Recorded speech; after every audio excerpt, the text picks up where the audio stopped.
Well, we're going to start going through the book of Acts. Do it slowly, maybe 3 minutes each day, 2 to 3 minutes. There's so much in the opening verses.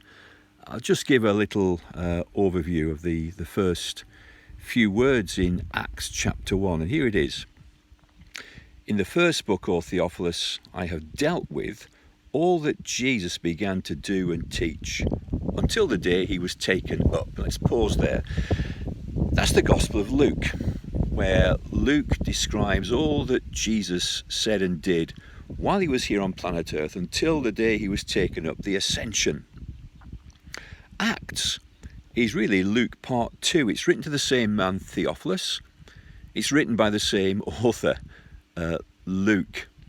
And Acts, it's known as the Acts of the Apostles, but really it's the continuing Acts of Jesus Christ. Chapters 1 through to 28 speak about all that Jesus does through the apostles and the early believers in the early church. And really we're living in Acts chapter 29 today, all that Jesus is continuing to do and will do from glory by his Spirit until the day he returns. But here's a wonderful truth I want to focus on that shows the gospel is for the whole world.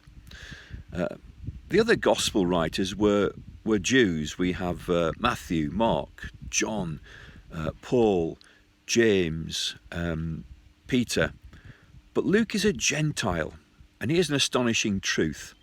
When you put the Gospel of Luke and Acts together, the volume of words and pages and verses exceeds that of the Apostle Paul. He is the most prolific writer in the New Testament.